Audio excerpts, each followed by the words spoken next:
İşbarxon eriga bek sodiq yerli emas, balki dana maslahatchi.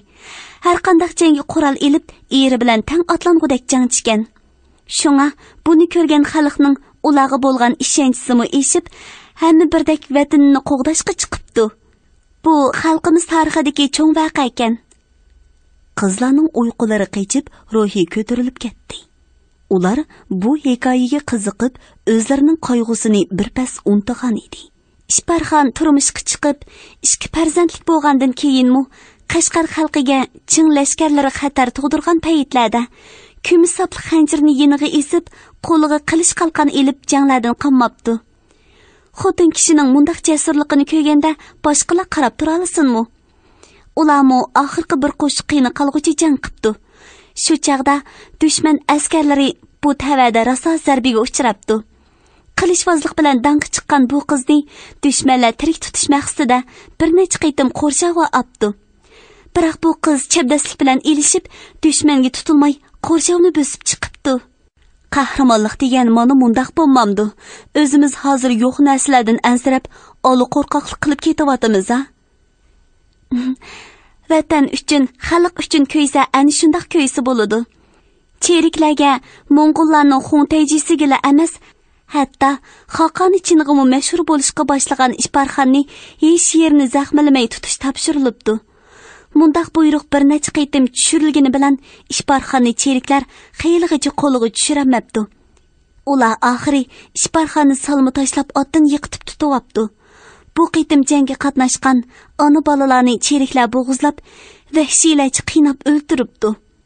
Shu chaqlarda zolimlarga qarshi kurash qilgan xalqimiz bu va'daga ko'plagan qonlarini to'kkan ekan. Hay. Munu tog'ning usti nemishqa qizil desanglar, uningga bizning ajdodlarimizning asrlar bo'yi to'kkan qiyni singan. Xalqimiz qancha jabr jabba, azob oqibatlarga uchrasimi, polichaqa, ota-onalari bilan qirilib ketsa-mu, doim degudek ona vatani uchun kurash qilib kelgan. Bu janglar lashkarlarimizning taslim bo'lib chekinishi bilan to'xtab qolmaydi. Bu zamonda tangsizlik, bosqinchilik davom qilaverdi ekan, kurashmi to'xtamay davom qilaverdi. Hammamizning yuragidagi gapni qildingiz, deyishib qizlar har tarafdan nuzugimni qo'llab so'zlab ketdi. Podshoh İşbarxonga qancha yalurib yelinsa-mu, bir necha yilgacha uning ko'nglini ololmabdi. Uningga atab Beijingga Qashqardan mehmonlarni akeldirib, xuddi İşbarxonning o'z yurtidek Uyg'urcha imoratlarni soldiribdi. Yana Qashqardan ashu qizning ko'nglini ko'tirish uchunla 200 uylik odamni ko'chirib kelib, kichkina shaharga yostib beribdi. Shuningga qaraganda İşbarxon rostili tangdishi yo'q go'zalkanda. İşbarxon podshohning o'ziga atab shuncha imoratlarni soldirganini oz degandek, u yana teni temir, yopirmiqi kumush, mevasi oltin daraxt o'stirib berishni talab qildi. Mana qaranglar, u nimidu amdi? U bizning jigdi daraxtimiz emasmi? Podshoh necha yuzlagan odam avatibdi. Ular uchtib jigidini yiltizi bilan yo'g'on qachiga ko'chirib, Beijingga akilib, İşbarxon turgan uyning oldiga tikibdi. Bularning hammasi İşbarxonning go'zalligiga shayda bo'lganlikdan qilinayotgan ishlardan-a? Ha, shu-da, ammo lekin heliqi jigdilarning hech qaysisi tutmabdi. Voy tova. Xapshik, oxirini tingshayli.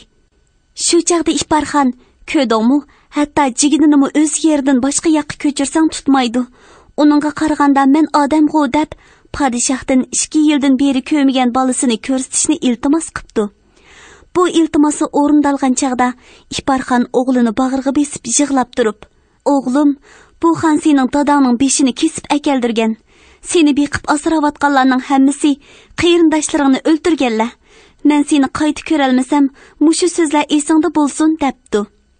Bu so'zlarni xiyli esiga kirib qolgan o'g'lining qo'liqiga qo'g'ishinda qo'ygan ona o'zini al-yurt, arvohlar oldidagi eng cho'ng burchimni ado qildim. Endi bu xonga xotin bo'lgandan ko'ra o'lib ketganim a'lo deb o'ylabdi. Biroq u jangda beshi kesilgan erini, qiyin inisini, shuningdek Qashqar atrofidagi norasidalar bilan onalarning nahaq to'kilgan qizil qonlarini ko'z oldiga keltirganda, shular uchun bo'lsa-mu, xondan intiqom olmay o'lib ketishni ravo ko'rmabdi. u shu maqsadda yurganda qo'ynidagi xanjiri sezilib siri pash bo'pti-da, o'zini qo'rshab turgan amaldorlarni o'ldirib, oxiri xanjirni o'z ko'ksiga uribdi. Ammo Ishbarxonga o'xshash go'zal jangovar cho'konning Qashqardagi oppoq xo'jam mozoriga akilib dafn qilinishi bu atrofdagi xalqning chin amaldorlarga bo'lgan g'azab nafratini texmi kuchaytib, ularning kurashlarga otlanishiga sababchi bo'lmoqda. Nozugumning hikoyasi tugaganda qizlar demi ichiga tushib ketgandek bir oz vaqt gap so'z qilmasdan jimjit o'ltirishdi. Bu fojialik voqea ularni cho'nqur o'yga selib qo'ygan edi. Ishbarxonning chin podshohining qo'lida qolgan o'g'illari Abduxoliq va Afg'on tarafga ketgan Seyid Muhammadlarning taqdiri nima bo'pti? Abduxoliq onasining vafotidan keyin cho'ng bo'lganda xondan intiqom olmoqchi bo'lgan ekan.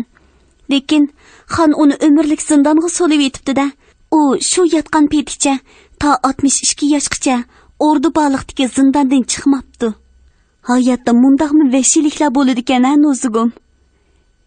Demak, Jahongir Xo'ja Burxoniddin Xo'janing nevrasi ekanda, shunglashqa Manjular Jahongir Xo'jani ta'riflab, Jahongir Xo'ja midirlasa, zaminmi midirlaydi deb bekor etmagan ekanda.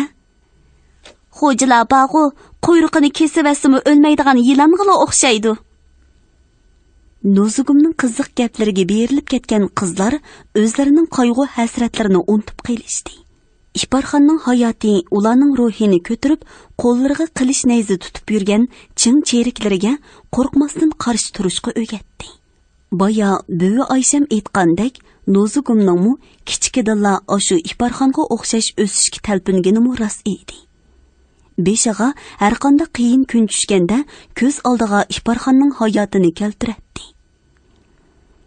Bizning qahramon qizlarimiz ko'pkan, ha? Nima deganingiz singlim? Bizda unda qahramon qizlarcha o'nlab sanaladi. Ularning ko'pi o'lib ketsa-mu, hech qachon nomusini to'kmagandan, ha? Qashqarda undaq mazlumlar mozorlari oz emas.